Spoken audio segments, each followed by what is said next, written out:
Hello, everybody, and welcome back to another episode of Boss Battle. This is episode 45, and welcome to 2025, by the way.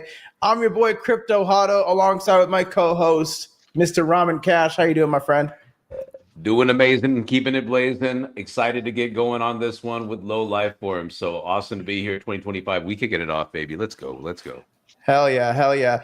And but right below me is Mizzy. Now, we don't see Mizzy on the screen today because there's some shit going on in the anime world. But what's going on, Mizzy? My VTuber rugged me, bro. Let me see if I can get it fired up before the episode's over. But for now, you guys are getting the PFP edition of me. And, yeah, you get what you get, man. But we're here to find out how the fuck you become a low life. I'm excited. Kicking it over to here. John. I'll just VTube for you. Go ahead, Hotto. This fucking guy. I got you. And last but not least, we have our guest from Low Life Forms. John, how are you doing, my friend? I'm doing all right, man. Thanks for having me on. I like the ramen cash. He's like equally delicious and maybe profitable. You got one of those, right? Wait, what? He's only profitable. Nah, I'll give you delicious. He ain't profitable. Yeah, let's just say I'm more on the cash, but I'm more on the ramen side of things right now. Awesome. Well, before we get into today's show, I want to go over the rules real quick. So, our guests will have to score 85, 8 average, or above across all the bosses. Towards the end of each round, you guys, the audience, will get to vote and determine how the guest did. So you guys be pilled.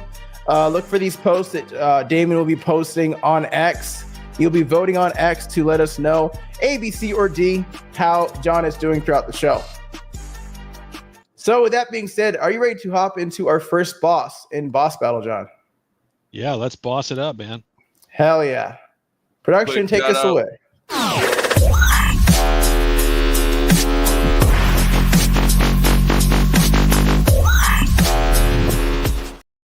Sorry, Miz, you want to shout out something? The moment's over, man. Shout out Jackie. Shout out Mrs. Olympic Sleeper in the chat. All right, now that production's taking it away. You take it away, Hotto.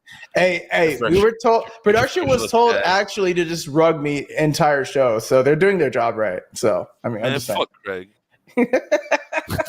Also, I can't see when you're like bobbing side to side today, so you're gonna have to breathe heavy. Just please. There you go. Yeah, there you go. Question number 1 says, can you tell us about the lore of this game? What is the story behind Low Life Forms? That's a big question. So the idea of the game came from kind of like this combination of lots of different influences. And so I don't know if you guys already know Boring Dad or Tariq. I know some of you have met him. He's our company founder. But 10 plus years ago, he was designing a world, basically with the goal of pitching like an anime series, like to Netflix, and do kind of an animated thing based on this whole world where like sci-fi meets organized crime. Kind of like the cool shit from Star Wars and the cool shit from like Scarface and Goodfellas, and then make a world around that. So it's criminals and crime gangs and crime families and going on raids and heists and smuggling shit and illicit trafficking and kind of everything you can think of from sort of like a GTA perspective, but kind of thrown into more of a surreal Mobius inspired kind of sci-fi universe. So I'd say the lore itself is kind of built around all of these things, right? There's on one side there's like futuristic technology and spaceships and crazy weapons, and on the other side there's kind of like this just underbelly, where dealing with criminals and crime gangs and your status within various gangs and organizations, and then it's sprinkled in like a little bit of fantasy and magic. So we have like shamans and crystals, and they have different effects on the world. So players have like magic spells they can cast for, melee hits, and you can like conjure platforms in midair, shields. So all your powers kind of come from this sort of inner magic, thing that's coming from. So it's kind of like, just picked all the cool shit and wanted it all in the same game. And so I guess, that's where the lore comes from. So it's definitely M-rated. It's, not holding any punches. We have very snarky commentators that, make fun of you and comment on the battles and stuff. So you'll see a lot more of that. But, the whole idea is just to make a world, cool enough for people to want to spend a lot of time in, and for us to want to make more game experiences within. I do like the naming convention there. You say like low life forms. Now I see why they're low lives, because they're a bunch of criminals. That makes a lot of sense now. Exactly. Yeah. So it's sort of also rooted in that, like, Tariq is sort of a self-proclaimed like super degen. Like he was on one of the forming group in Voyager, and to that team he looked like the degen. Like they were like, oh, let's watch out for that guy. He's a little low life. But yeah, so it's kind of like we think it's sort of a fit with the crypto world too. I mean, people slogging it out, and everybody knows they're scammers and they're rugs and they're shady characters in this world. So we think the fantasy world and the real world kind of blend in this. That's a very interesting way to tie that in together. What'd you say, Mizzy? The lifestyle, like you're either a low life or you're not. Yeah. And I always like that aspect of it personally. Hell yeah. Yeah, and it's kind of like we try not to hide from the the degeneracy of the crypto world, and like you see a lot of projects that are like, oh, we've hid it behind your email and whatever. Like, no, get on this, trade. Send it to the moon. Do what you want to do. It's like we know that exists as part of this too. So, hell yeah. All right, let's move on to the next question here, and it says it was mentioned in the Discord that the first testing phase is very soon. Could you tell us what that will look like, and how will players get involved in that? So the very first part is sort of like bad news if you don't hold anything, but the good news is it won't last for very long. So we were initially trying to get a build out like right before Christmas, and things just kind of went sideways on a couple fronts. So we're fixing a few things, adding a few things, but we should be ready very soon. I would predict within a matter of weeks we'll have the holders in the game. We do have a few people. We've started to allow a handful of people outside our team to have a look at it recently, but yeah, we're going to open the door soon to the community, and then it's basically a true play test in a way, because our team is only so big, so we can't manage to test things like however many games, having 50 games going at once and seeing how matchmaking work. We just don't have a staff that big. So a lot of this is going to be, get people in the game, see how it breaks, turn it off, fix a bunch of stuff, put a few bit more people in the game, wider rings as we go over the next couple of months. And then I think you'll start to see, the game ready for kind of a more major early access within a few months. So, but along that road, if you're involved in the community and paying attention, there'll definitely be opportunities for you to come play. So as unspecific as you can get, how soon would very soon be for the audience out there listening? For the wider access? No, for the first testing phase. Partly has to do with a couple things on the development side. So I don't have a complete date yet, but it's more of like a matter of like 2 to 3 weeks ish. I mean, sooner if I had a chance to just to say anything, but we are just buttoning up a few more things that cropped up over the past couple weeks. So hopefully all that should be solidified, and we can start slotting things into place. So a lot of things are, I mean, that's definitely something we're working towards right now and have under our control. But there's a lot of other things in our schedule that are not under control for exchange conversations and things like that. So our roadmap is kind of like fluxing back and forth. Which is kind of annoying if you're trying to plan like a major marketing plan around all this stuff. But yeah, I'm sure yeah. Oh, I was gonna say, I'm sure that could be frustrating too, because you want that product to be, in the hands of gamers and stuff. You want to see what people want to do with it, especially you talking about like testing it and trying to break it as much as possible so you can fix the shit. You know what I mean? So I can see how that could be frustrating as well. But let's move on to the next question here. You guys were at Art Basel at the Magic Eating House. Has there been any vital feedback from the recent playtest at the Magic Eating House during Art Basel? And how was that experience for the team?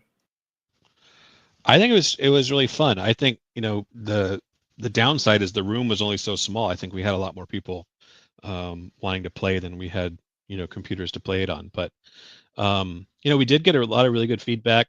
I think people enjoyed how twitchy and how fast the game moves, because it's a very, very fast pace, almost old school base to it. There's weapon pickups and jump pads and lots of stuff changing within the level and the game experience itself. So I think people are, they were a little surprised at how much depth is already there. Because the game rules and the gameplay changes between rounds, and you end up with a pretty distinct different experience between rounds. So like you could have certain rounds that are more realistic and single bullet kills, and some of them that are definitely not realistic, where people can like triple jump like 300 feet in the air and rocket each other in the face, which is all fun. I think so. I feel like I lost your question here somewhere, but no, at Magic Eden, I think we had a really, really good feedback. I know, I don't know if you guys, I'm sure you guys know Jordan from Eureka. Oh yeah. Something he said kind of stuck with me. He said our game reminds him of that world in Beetlejuice where they like go out the wrong door and they're in like the fucking desert with the clay worms or monsters or something. And I'm like, that's fair. That seems about right. Like, so we're like the weird. Yeah, that's an interesting scene. We're like the weird second dimension of the Beetlejuice, I guess, or Dune, or something kind of in that ballpark.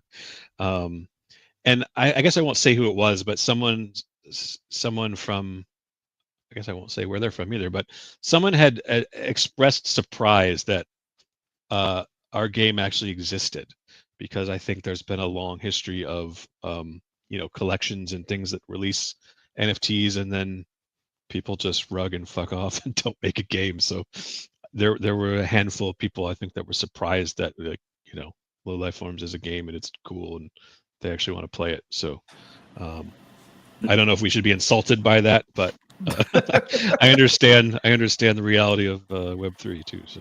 Well, to add to that point, I think you guys have an advantage now that you do have this product, that it actually exists. Like, people have got their hands on it. Like, people can make content or talk about it. It's not a rug. It's real. Like, people are actually interacting with it. So I think that is an opportunity for you guys to like stand out as, one of the good guys in the space.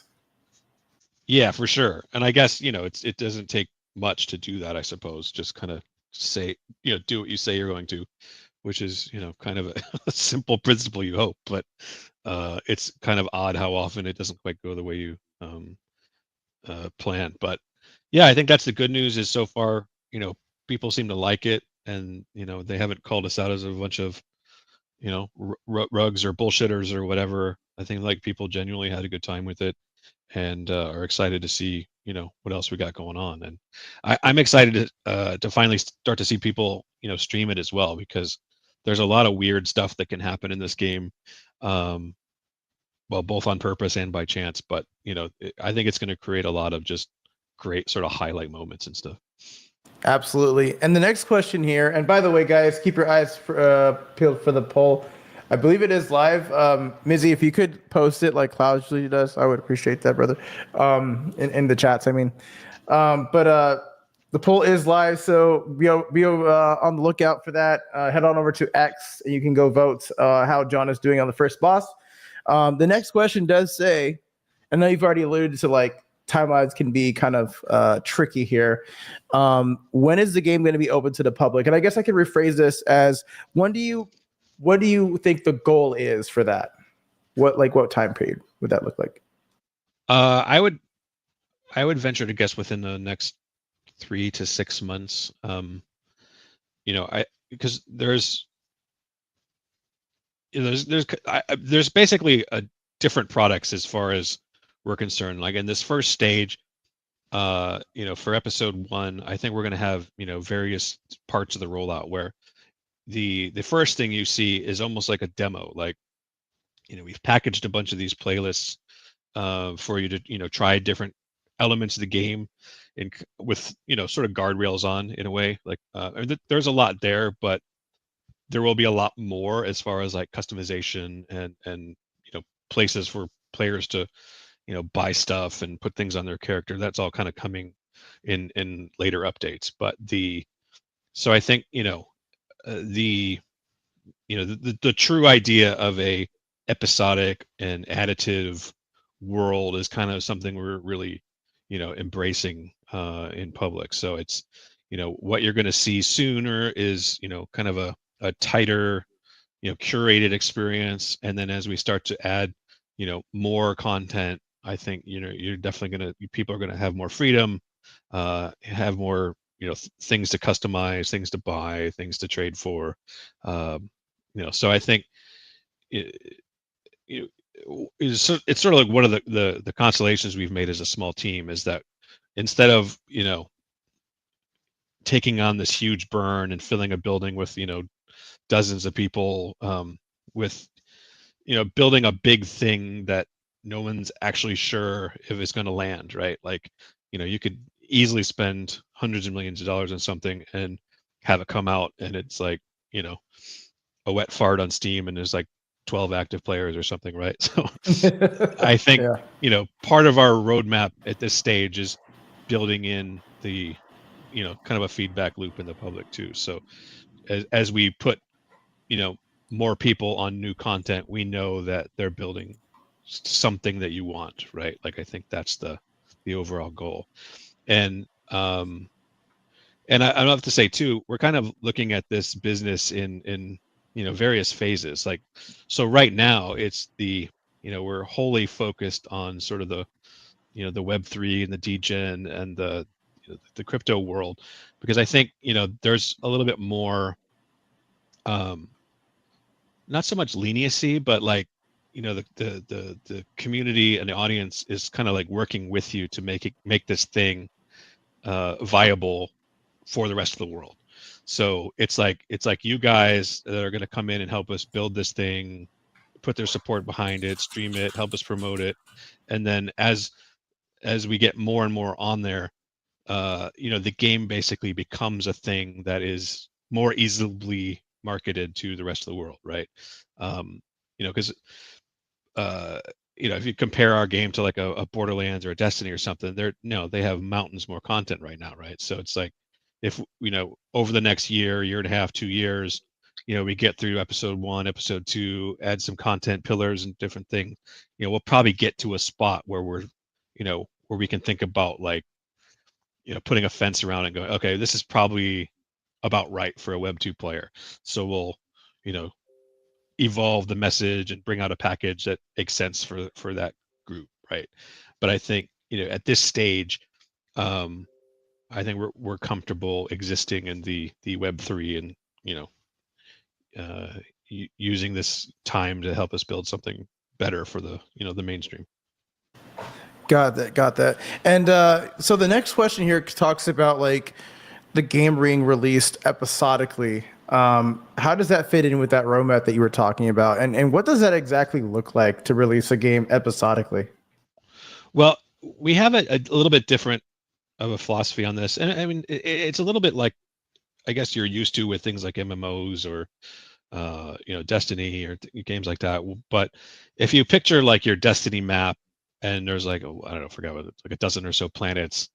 Picture the game shipping with like 1 or 2. That's what we're thinking about. Like, so episode 1 for us is the can, which I think is back here somewhere. And it's the PvP arena part. So people are going to learn how to move and shoot and use all our weapons. I mean, there's tons of weapons. They'll start to learn like the character affinities with the different weapon classes. It's sort of like you're training the player in this core experience of just battle.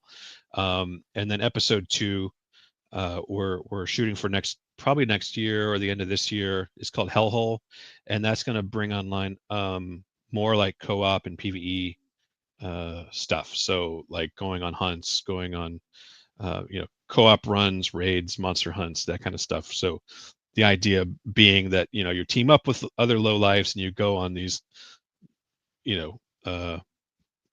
dangerous runs and try to steal stuff and bring it back. And there's a lot more to it, but some of the stuff you saw, I forget when we put that out, but there was a trailer where you saw some more open landscapes and some monsters and stuff. That's kind of a hint towards where we're headed there. But so you'll form up with your crew, and then we'll start laying into like the looting systems and the inventory and all that stuff in that episode. So but so if you picture back to the episodic idea of the roadmap, so if the can is like this sector, then Hellhole comes online, and then you'll understand that that's going to be more PvE stuff. So raids and level runs and stuff like that, missions, and at the same time too, like all of these things that you've been acquiring throughout the can, like either new characters or customization or mod cards, that stuff will have a life in future chapters too. So it's like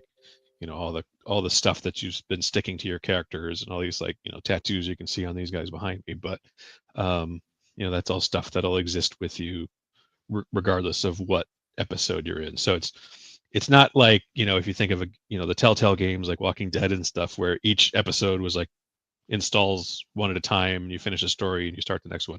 This is sort of all interconnected. So it's like one game is Low Life Forms, and then episode 1 is one area, episode 2 is one area, and they roughly tell a story. It progresses from 1 to 2, but the idea is that the players are just going to exist in this universe, and when they want to play PvP, they go here. They want to play PvE, they go here. Okay, that was going to be my follow-up, is like, since there's like episode 2 is out, can I go to episode 1 and continue playing multiplayer? Do I have to go to episode 2 and I can only do like a looter? Yeah.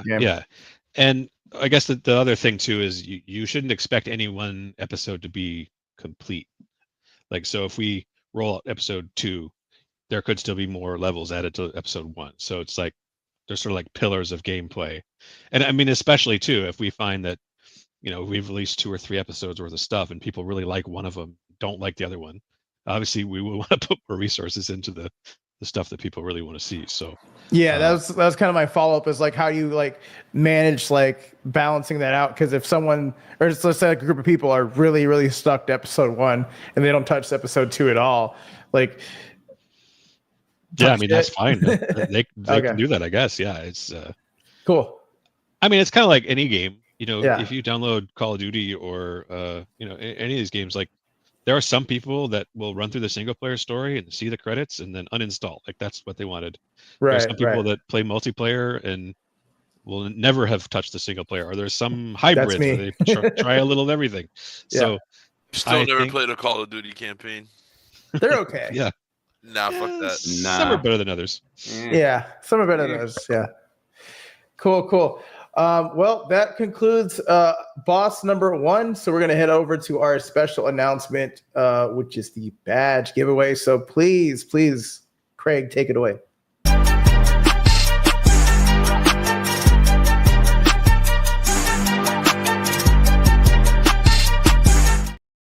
And for the very last time, maybe in a while, Mizzy, please take the mic and talk about what we just saw. And you're muted. You're still muted. He's muted again. All right. Nah, man, the audio issues I've been having for the last like 2 days have been horrible. But as you guys can see, we have the Catalyst Boss Battle cartridge featuring Low Life Forms, inspired by your favorite childhood Nintendo, Nintendo cartridges, floppy disks, and all that shit. It's gonna be up for the next 2 hours. It's a free mint SBT. We are going to be releasing. We are going to be releasing the utility that it's tied to within Q1. So once that comes out, the way that we're going to format these cartridges is going to be pretty different. So scoop them up all you can, man. And yeah, Hado did mention for the first time in a while For those of you that have been like attending Boss Battle, I've been here since the beginning. Gonna be taking a step back as a guest panelist for the show, to help ship certain things, particularly around the utility that has to do with those cartridges and other quirky, interesting things that we're working on at Catalyst. So I'll be around, but not gonna be a regular on the show for a little bit. I feel like that one part of the Fast and the Furious where what's his name? Paul Walker drives off. I'll never see. Oh you God. The AI version of him. Yeah, exactly. Gonna launch the Paul Walker agent. All right, chat. Well, Drop we're the gonna go CA. on. Drop the CA. This guy. We're gonna go on to our next segment, which is the next boss, the Kuro sisters. Take it away, Craig.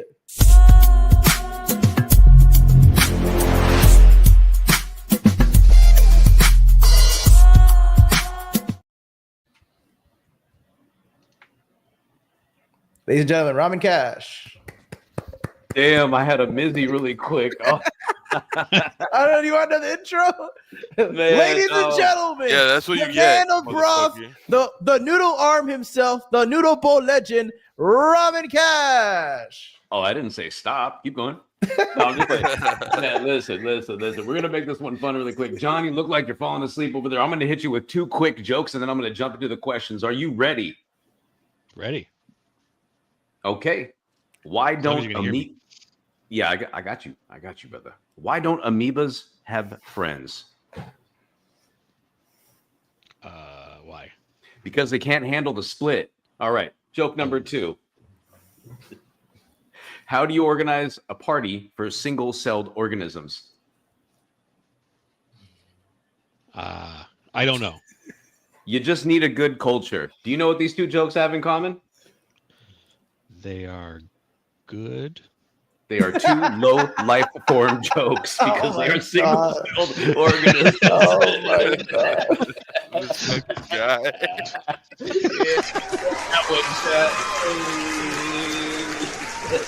Thank you for those great jokes, Robert. Thank you. No problem. I got dad jokes He at the bottom of the match. he Here really we showing go. his age with that shit. Man, I got the Beetlejuice reference. You should have known right off the rip. Anyway, all right, on to the next question here really quick. What type of game modes can players expect in these early playtests? I mean, a lot. I mean, they're all in a certain way. They're all kind of team deathmatch, but the basically the playlist scope I think is at like maybe 12, 16. I'd have to count. I think it's at least 12. But so each one of them, if I backtrack a little bit, so the game will eventually have these mod cards, and the mod cards they look like magic cards or parallel cards or whatever, and each one of them has like a effect on gameplay. And so you basically take a whole bunch of them and put them into a little deck, and the deck becomes a game type. So you could fuck with the gravity, you can fuck with the shields, you can have different weapons, you can basically anything you can think of that you can change in a game is on one of these cards. So in the first sort of iteration of this, we are showing you sort of a curated look at them. And so there's 12, I believe 12 modes right now. There's a few of them that might come and go. So we have ones that are like, there's one that's like super hi-fi, like futuristic. It kind of looks like the levels change and looks like a comic book, and we use all like laser weapons and energy weapons. There's one called Moonwalker, where everyone is basically like swimming because they can jump so high. So it's like you float and you can jump like you can triple jump into the sky. And so there's a lot of like aerial combat and flying around and trying to get people before you land. We have a game that's based on the old GoldenEye, Golden Gun, Man with the Golden Gun. Let's fucking go. Ooh, Yeah. that's cool.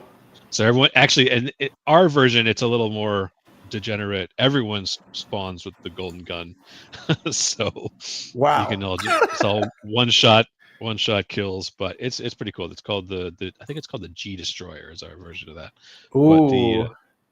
But so there's a bunch. I mean, I think what you'll see is that it's going to show a pretty wide spectrum of the things that are possible by mixing the cards, and hopefully give people some ideas of how they can change that. So, you know, there's a lot of things in games where just changing small values make a huge difference in the loop.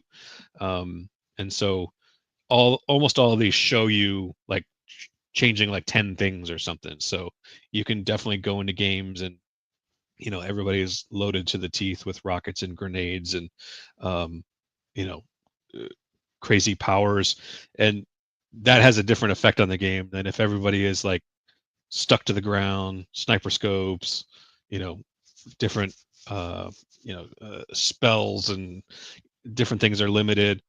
I think you have to use a little bit more creativity in a game like this because at the root of it, you still want to be good at like running around and shooting people, but the tactics change pretty rapidly depending on what game is selected. So I think people are going to have fun experimenting. So it's not necessarily the size of the deck that matters, but how you use it and strategically place. Well, I mean, I think it's the size too, really. Okay, yeah, I was gonna say because some people have probably been playing longer and have a way bigger deck than like Mizzy. He's just starting. Yeah. You're gonna start collecting. No, more is more. Really, this is gaming. More guns, more ammo. More is more. Yeah, I'm trying to stack up and mint as many as possible if that's a thing. So yeah, you don't know the size of my deck, fool.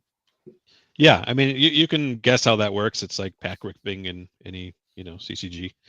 You'll either buy or acquire them in different gaming ways.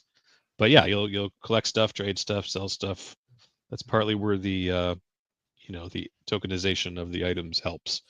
So you can get rid of the ones you don't give a shit about and go find the ones you do. Yeah, honestly, like all jokes aside, I think that's actually really cool. Being able to strategically, craft your own game experience based on what it is. And that helps because not everybody is good. Like, sometimes you get into a game and you're stuck with a certain class or a set or whatever it is, and you're just confined to that, as opposed to taking the little bits and pieces of everything that you're kind of good at or whatever, and then kind of craft that to your own gameplay. I think that's huge because not everybody's going to identify with 5 characters, 5 classes, whatever it may be, right? So I actually like that. All right, on to the next one. You recently shared a clip showcasing a rocket slide. It's like a type of movement that was in the game. Could you elaborate on the movement mechanics that are going to be featured in the life forms? Yeah, I mean that's a basic. So if you crouch from a sprint, you go into like a slide animation, and you can use anything. So they just happen to have rockets, but you could use pistols, grenade launchers. We have like poison darts. Basically any weapon you're holding, you can slide and shoot. I'm trying to think of ones that can't, but yeah, I think you can basically use everything when you're sliding. So again, that's probably a cool thing for highlights. And this sort of motion, the locomotion carries through to other games too. So you could picture like, if you guys are hunting a big boss or a big monster or something, and the things like got scale on you, perhaps sliding under the beast and shooting him in the asshole has a advantage, right? So we'll see. Yeah, and I heard you kind of allude towards snappy gameplay and like a little nostalgia. I'm definitely, as you all know, I'm the boomer gamer here, and I actually really appreciated snappy gameplay from like the Quake 2 days, Unreal Tournament, where that was pretty much it. Snap railgun, rocket jumps, and things like that. So these are the types of things that we're going to see in low life forms as well, like that type of mechanic in gameplay. Yeah, I mean, definitely for this first volley, you'll definitely see definitely more of a Twitch shooter, feel to it. But I definitely think also as it progresses, if you picked up the cards and you want to make something else, it'll feel like that, right? So if you want like slow running and not that much jumping and tons of shields and a giant shotgun, and you want the experience to feel more like Gears of War, that's possible. You juice the shields, you bring the speed down. There's select different weapons. So that's kind of like the idea is that right now, like the base game kind of feels like a chaotic kind of Quake or Unreal or traditional FPS shooter in that way, which I think Destiny and to some degree Halo still have those modes where there's pickups on the ground and there's there's a little more chaos. And I think in on the grand spectrum of sort of the fantasy versus realism thing. We basically like take fantasy every time if it's slightly more fun than realism.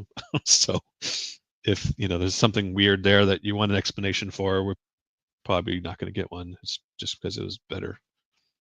That's no, that's fair. Well, I know you've been talking about the different the decks and whatnot and being able to strategize, but what is the maybe it's for like the characters and weapons, like what does the progression system look like within the game, and then how were like the players and the weapons level up? Is that part of the deck building, or is that like a separate piece? You'll see more of that start in episode 2, but we will start to have a small progression system in episode 1. Baseline where your characters and your character profiles are collecting XP to level and gain to access to things. But yeah, I would put your expectations somewhere around like a light MMO that the episode 2 forward will start to integrate loot and inventory and a lot more on the progression side. But in the very first episode, that is less important, but we will still be tracking your progress. We'll have stats, we'll have win streaks, and tracking stats between players and who might be your rival and who might you need to be on a vendetta against. And it's a little more in a way more like sports stat tracking. And another way we've kind of turned murder into a sport is these the game has these like commentator characters that are kind of guiding your way through the experience throughout the game, kind of like if you play FIFA or Madden or any of those games. But they're cracking jokes about what's going on in the match and talking about their glory days when they used to be in the can, and make it's pretty fun. I think people are going to enjoy that. But as far as the progression goes, I would expect kind of action MMO light in the future episodes. So all the things you'd expect with leveling up and beefing up your character and getting better stuff and better customization, better armor, better weapons, all that stuff. No, that's fair. There's going to be I thought this game, honestly, from like when I first saw it, I thought it was going to be a little bit like a easier serve, but it seems like this is going to be really in depth, right? Like it's Yo, Ramen, real quick, the poll is live for this boss. Just letting everyone know in the audience. Go ahead and vote. Go ahead. My bad. No, you're good. Yeah, just the more and more you start talking about this and like the build, and like when you started talking about the decks and being able to do a different strategy with that, I honestly thought surface level, because it was just going to kind of be like a Fortnite-ish whatever shooter. So this is actually kind of blown me away, and I'm actually kind of excited for that, honestly. Like that's going to be an interesting experience. Yeah, it's also, I mean, it's not a bad place to start. Like, obviously a lot of people have played Fortnite, so if you have skill in that game, you'll be fine. It's a third-person shooter, or PUBG, or any of those games. Like basically anything from running around and shooting people in the face in those games will translate. But yeah, we're got some twists. Yeah, he said if I'm good at Fortnite, that is, I don't know, for some reason that's not me. I wish, but it's not going to be. You me. ain't got the skills, bro. I don't have the Fortnite skills. I'm too late. It's a skill issue.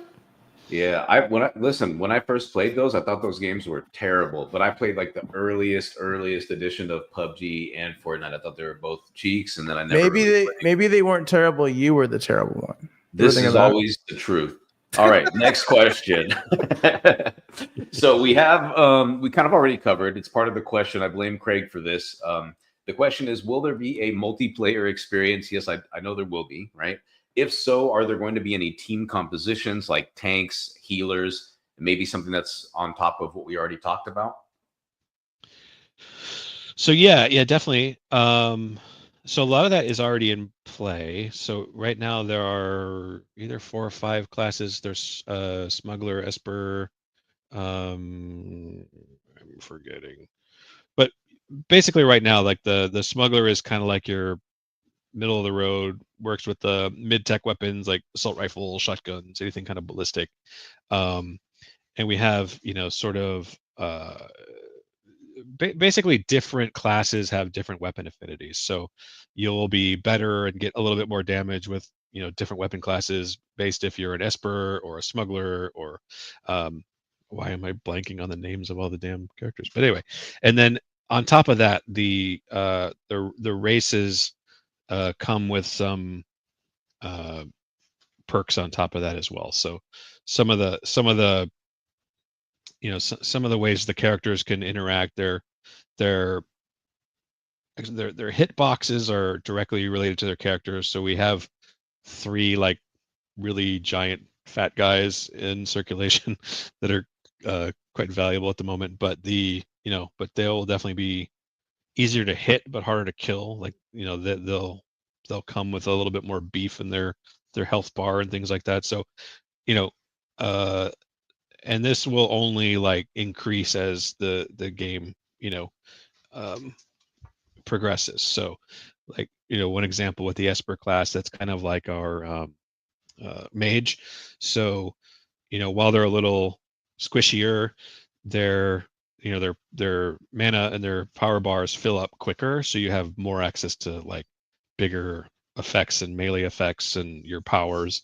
And so like right now, some of the powers you can like excuse me, there's a power called Third Eye that's a little bit like a wall hack. So you hold it down, you burn some mana, and you can like see through walls and see where your targets are for a short amount of time.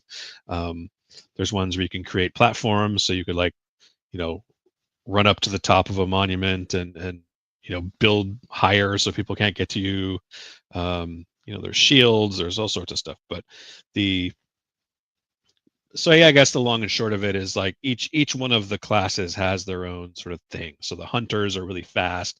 They have a little lower life, and they're they hide more jumping, more speed, less health, and they're super fun too because they're really hard to catch. Like they're on average like smaller, so they're a little harder to hit. And then I can't remember what the heck our tank name is right now. But yeah, we have another beefier class that can take more hits and is a little slower. But so yes, 4 or 5 main classes right now, and we're definitely looking at ways to expand that. But some combination of between your character race and your class, you're going to find some new tricks to engage in. Nice. Love it. Love it. All right. We're going to move on to the last question of this section, and then we're going to take that back over to my guy, Hado. How will blockchain technology interact with this game? Super easy. Enforcer. I had to go look it up. That's our other class. Everywhere. Well, both everywhere and nowhere. So say what? if you just download the game and you don't know any of this exists, you don't necessarily have to worry about it. Like it'll play like you've downloaded any free-to-play game of World of Tanks or Fortnite or Apex or whatever it is that you've. There's a degree of, there's default characters to choose from. There's like going to be easy stores to unlock stuff and buy stuff, and in all intents and purposes is like a normal game. Where it starts to unlock is around all the items, like the characters, the loot, the mod cards. We're going to be really big on customization and tattoos. So we're really looking forward to showing off some of the collaborations we're going to do with other communities and other games, other meme coins, other KOLs. But the idea is that if you are part of various communities and have certain things in your wallet, like certain tokens, certain assets, our game can recognize that and either give you like a free thing, like maybe a tattoo that represents your coolness in that other community, or you could potentially unlock a store where you have different things that are only available to people who hold a certain token or a certain NFT or play another game. So we've been constantly looking for like really cool projects and other meme coins, other game projects, other NFT collections that we can work on, to build upon. So yeah, definitely customization will be tokenized. The characters themselves that are already out, and then some of the future ones that are coming. We've already issued badges for certain things within the community, and with so some of those will unlock various things within the game or give you multipliers in certain cases. And down the road when we get to loot and inventory and armor, it'll work like you hope it does, right? Like the auction house and the secondary items that can be bought and sold and traded as you wish. But so it's sort of like it's all of those things are not necessarily required, but you're definitely going to get more from the game if you sort of tune in and take advantage. Nice, love it. I like how he came out. I thought he was going to come with like some Bruce Lee's, like, yes, the blockchain technology will flow like water. It's here, but it's also not. I know. Awesome, John. Well, thanks so much for that. We are going to kick it off to the next section. Let's go. Oh, they're kicking it back to me. That's what you said originally. You got the next section, dude. Yeah, which is the ad read. So, Craig, take it away. Are you kidding me? Not again, dude. Are you tired of losing, Crypto? What's that sound? It sounds familiar. Who is that? It is I, the Demon King, and boy, do I have the solution for you. Holy moly, it must be my birthday.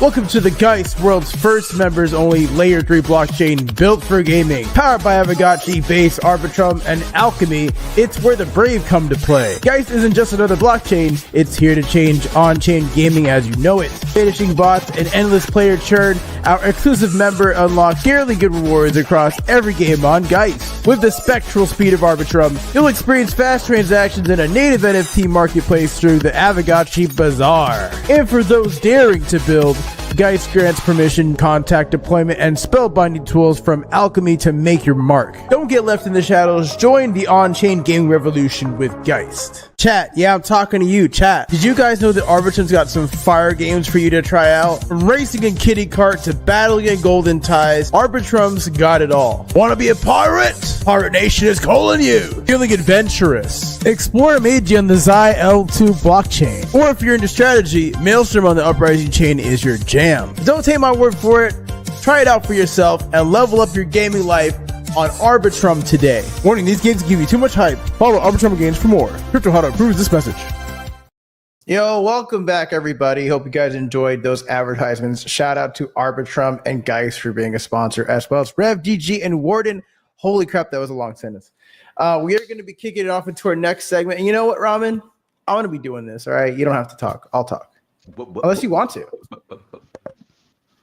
Unless you want to, Ramen. It's up to you. Are we lightning? Yeah, we're lightning. Can we do a lightning? Do you want to do a lightning? Like, what you want to alternate, or do you want me to go 5? You go 5. Yeah. You 5, me 5. Okay, cool. All right, Craig, take it away.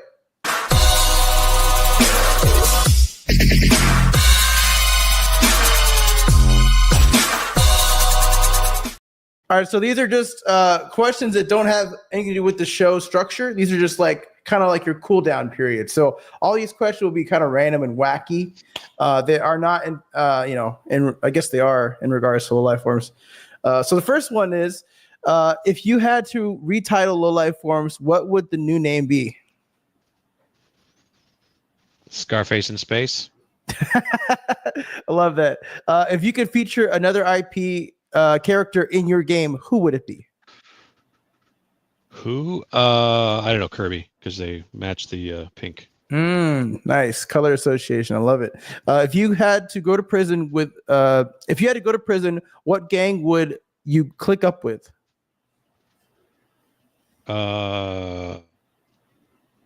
Catalyst. Hell yeah. I like it. Yeah, I love that answer. You're on death row. What would your last meal be? I would say all you can eat sushi, because you're like, no, I'm not done yet, and I'll just live out the rest of my life. No, I'm not done yet. You can't kill me today. Okay, I love it. First video game you've ever played? Space Invaders on the 2600. Ooh, okay. Robin? Take it away.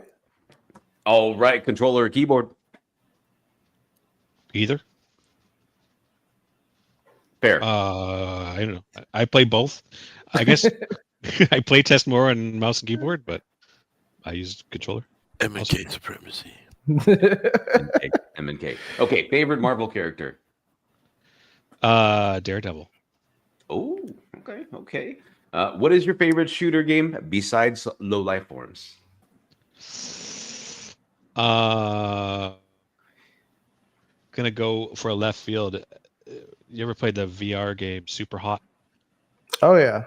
That game is yeah. kind of one of the most unique shooters I've ever played. I think if it counts, like you're like smacking bullets out of the sky with like frying pans and shit. I think it counts. That definitely counts. Are you shooting stuff? Yeah. Oh yeah. Yeah, then it counts. That's a shooter. All right. Yep. Yeah, we shooting stuff. All right. Your game is going to receive mass success, but someone from the team has to go to prison. Who are you picking? Anyone else? No. I don't know. Some of our Who team don't I you think like? has Who's to. like the least favorite? I don't think that's a good question. You know what? I think we can hire an intern for this. We're Who gonna get wouldn't you bring to the barbecue? who would I wouldn't. Wouldn't. F is now hired. Well, apparently the guy that's going to prison for it that we have to hire. Hey, every Web3 project needs a fall guy. You guys are smart. I get it. All right. Who from your team would be the least likely to survive? How did this get in there? Who from your team would be the least likely to survive prison? Who made these questions? I mean, I don't know. Me? I don't know. I'm a little out of shape for prison, I think. I listen. I don't know. Never been there. Not yet. Same. At least working on it. Still got goals. All right. That wraps it up for. That wraps it up for the lightning round. We're gonna go to the next section. I don't know why this is so funny. I'm gonna mute my mic. Yeah. I'll take over. Ramen is experiencing a case of the lapsies. So we're gonna go into the last boss, Captain. I almost said Captain Giggles. Captain Wrath is the last boss. Craig, take us away, please.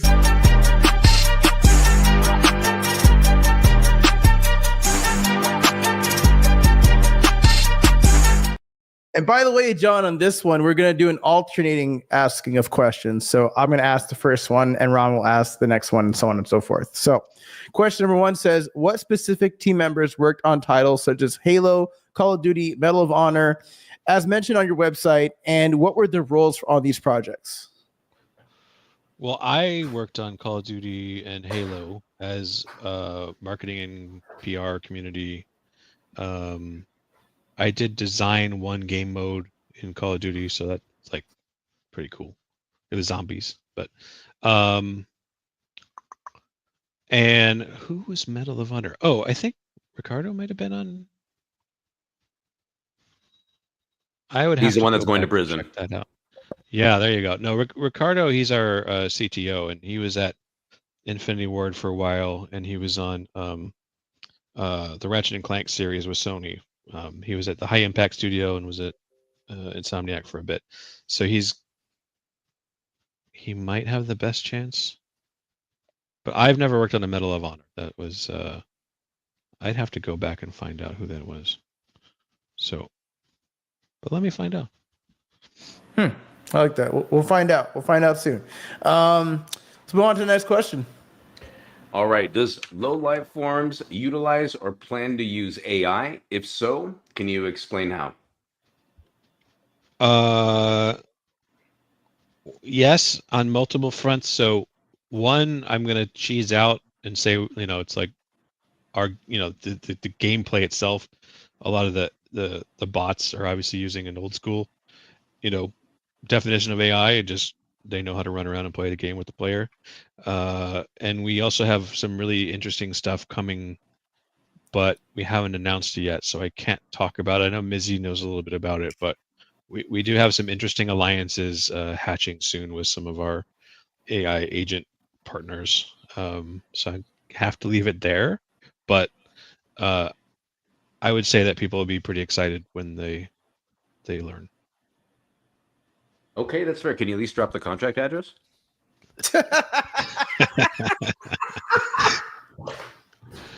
No. Okay. I'll spell it. No. I got a pen and paper handy. Go. You gonna spell it F-U-C. Yeah. Oh my god. Sign language or something. I don't know.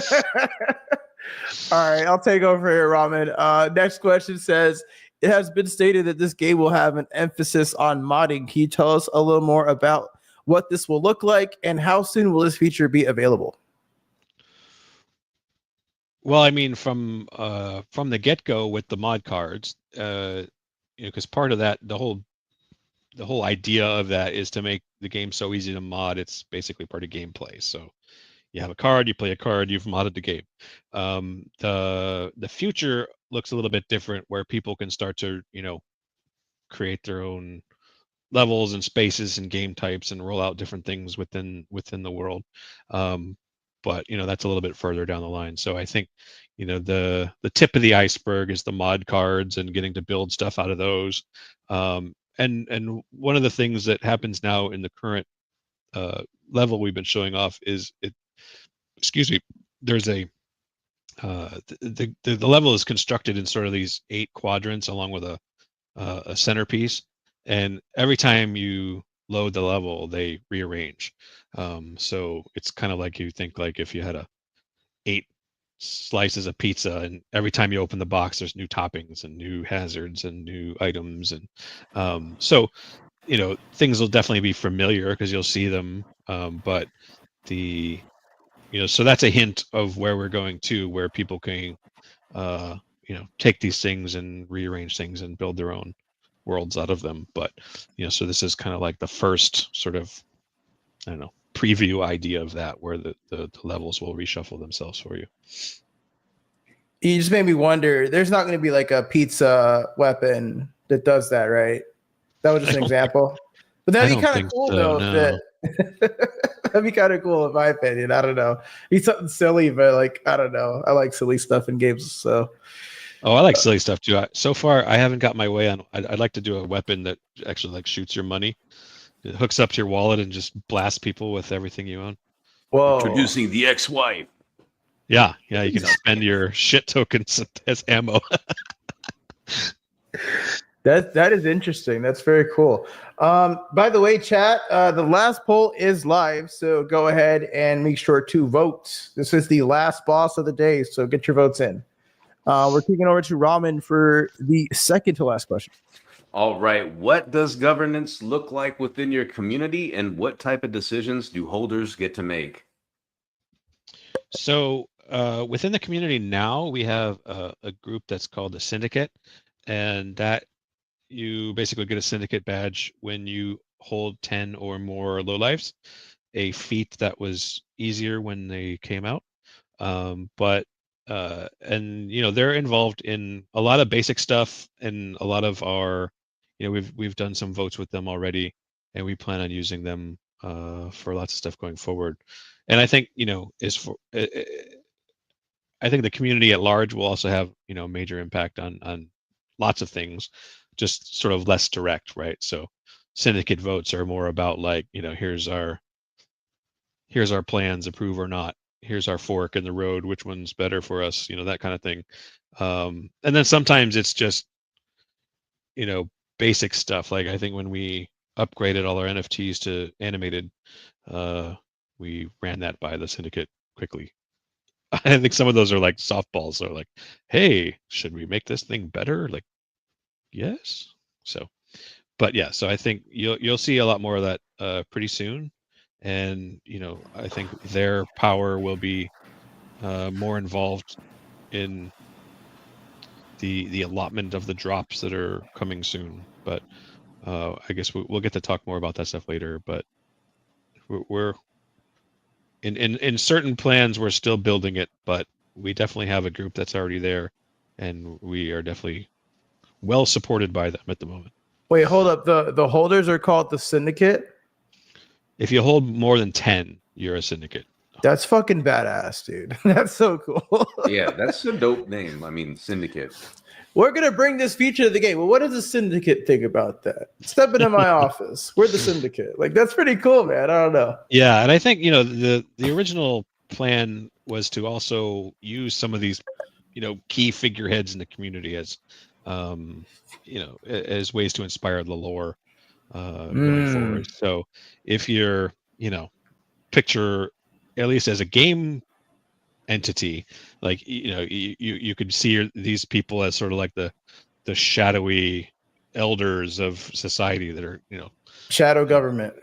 Yeah, they're kind of turning the screws behind the scenes, but so if we're ever at a impasse in the fiction and we need to know who attacks what realm or what planet we have to explode, those are the kind of things that people can make decisions of that will have real impact on the world and the IP and stuff. But so it'll be a little bit of a split because we kind of want it to be a little bit fun and guide the fiction, but also bring important things to the business to them as well. Nice. Okay, so yeah, you give it a little bit of power, but not too crazy where it's going to scope creep you out of a job because it's kind of okay. I like that. Well, someone has to exist with a vision, and then we just have to. Well, we're always careful about the power that we let community wield, right? Sometimes you don't want it to get too wild. So I like that. And you do have like a really strong base, by the way, too. Didn't really realize there is a very culty, low-life, formish syndicate community, which I suspect that once game launch and people get more eyes on it, those are your natural organic marketing arms right there. So I think they're going to do a really good job by getting the word out there. Yeah, I'm going to kick it over. Are really good at bum rushing people in various threads who mention us. Or we like it. I've seen it. That's what I'm saying. I've literally seen it firsthand. Like, what about low life forms? Like, where did you come from? Like, what? This is. I know. This is about microbiology. I forget when this was, but like months ago, I had messaged Crypto Stash. I'm like, hey, how's it going? We should talk. And he's like, oh, I know you. You're the one that floods my community or my post with all the gifts and stuff. Like, oh yeah, that's us. it's like our reputation precedes us. Good old Stash. Shout out Stash. All right, we're gonna kick it over to the last question. Back to the main man host, Mr. Crypto Hotto. Fresh fade. Oh, I thought you were gonna keep going. I was just like, keep. Anyways, all right. So last question says, what specific security measures and preventative actions have been implemented following the team's wallet hack in 2023 to safeguard both the community and the project assets? I'm not the person that knows a lot about this stuff, but on that particular one, we just have gotten better about Tariq not clicking fucking links. That was less of a technical hack than more of a, hey, I'm so and so from this company who I'm actually not, and trust us with this. And he got tricked like a lot of people get tricked. So keep safe, man. But yeah, so I think on a game side, there's a lot of hacks that crop up in these games too, and I think in general, what we'd like to see is more of an alliance with the hackers because, they're in fact lowlifes. And, a lot of them will say they do these things to try to make the game better. So it'd be nice to actually take them up on that and put up some servers that's good for them to play on that will help us identify cheats and things we have to fix in a orderly manner. But I think in a certain way we've sort of gamified the hacks too with all the mod stuff. So I think we're going to have an interesting party here. But we'd like to at some point start to work out a system where if people really are finding hacks and holes, that there could be some kind of a reward system in place for helping us instead of hurting us. So we'll see how. So is this like Cowboy Bebop? Like your solution is like kind of like bounty hunter for like the hackers, instead of making them like a detriment, you're giving them a job. Is that what like you're kind of looking at it? I mean, that would be my ideal. I don't know how realistic that is if you actually start, giving them an inch, but it seems like so far from other projects, the fight fire with fire isn't always the best solution. So it'd be interesting to get out there and, if people are really can help you find these exploits, possibly having a system that rewards those findings would, hopefully, be able to route their attention towards good instead of evil, I guess. But I mean, that would be like hella character development and like hella lore to build in the game. I've never heard of that before, but if you could pull that off, that'd be very interesting.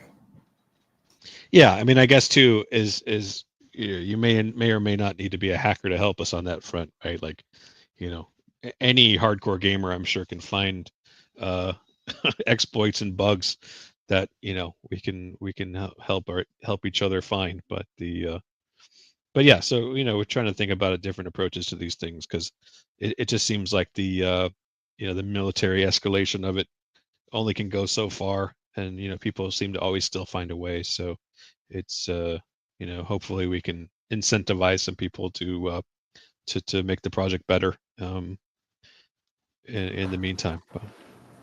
Alrighty, well, we've come to the end of the questions here in Captain Wrath, and we like to use this time to give yourself a moment to shout yourself out, why you deserve an A across all these bosses, and just kind of speak your piece before we do the results. If you have anything else to say before we go into the next segment, now's the time.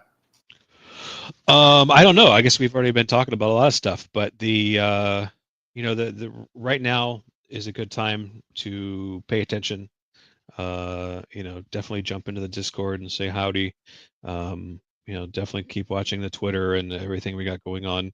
There's a lot of dates right now that we're hovering around wanting to announce as soon as they're solidified. So I think, saying the unsaying the non-said thing that everyone wants to hear, get in the mix, pay attention.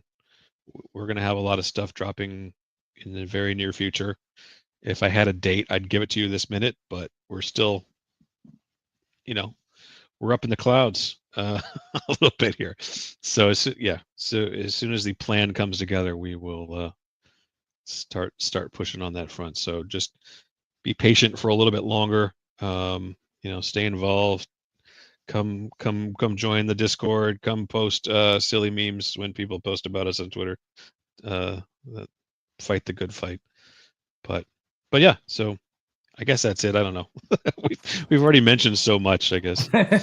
For sure. All right. Well, Alpha. All right, chat. Well, this is that time, everybody's favorite time of the show, where we go into the result tested against all three bosses. Shout out Arbitrum, shout out Geist, shout out RevDG, shout out Warden, shout out Ramakash, shout out Mizzy, and shout out John for being here. Am I gonna get the Resident Evil You Died screen? That would be pretty cool, but no, we don't have that ready. On boss number 1, you scored 100 out of 100. Pretty good. Pretty good. I'm glad you didn't say 100 out of 6,000. I'm like, shit.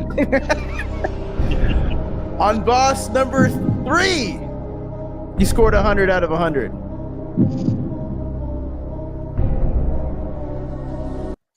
And on boss number 2, you scored an 89 out of 100, will put you at 96 overall, which means you defeated all the bosses. You have defeated today's boss battle.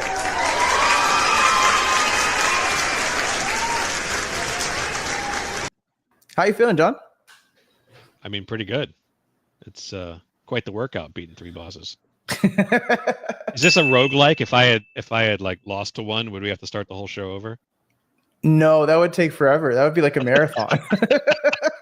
I don't know. Playing a lot of Slay the Spire, so that's been in the on my mind. I think that would be a week-long show if we did that. I don't even know when that would end. Oh man, you're only punishing yourself. Yeah, seriously. Well, yeah. On that note, Mizzy, thanks for chiming in. Mizzy, what does our guest win again? I always forget what you say. So the guest will be, well, first of all, congrats, man. Congrats on winning Boss Battle. Probably one of the last guests with the format that we currently have too. So really, really interesting there. And for the winning, you will be getting a Boss Battle trophy that will be handed to you guys and announced within the next couple of weeks. And yeah, it actually does come with utility for the team, which we'll let you guys know about at the time of us sending it over to you guys. And yeah, I mean, it's going to be a really fun year for LLF, for Catalyst, for all of us. So I'm looking forward to it. I look forward. We'll store it in our utility closet. Hell yeah. Hell yeah. I like that. Well, everybody, that concludes today's episode of Boss Battle 49 featuring Low Life Forms. John from Low Life Forms, thank you for joining us again, my friend. Hope you have a great day and rest of your day or night, wherever you are. I don't know where you are, so. Mizzy, thanks for joining us. Almost night. All right, for sure. Mizzy, thanks for joining us for the last time in 2025. I'm trying to be dramatic on purpose. This is the last time we'll ever see Mizzy's face. I'm just kidding. Rob, good to hear you again, my friend. I hope you're doing well, man. Yeah. One more thing, John. What did one paramecium say to the other at the bar? I don't know. Are you single, or did you come with a colony? Oh. Why are they all like microscopic dad jokes? These are low life forms.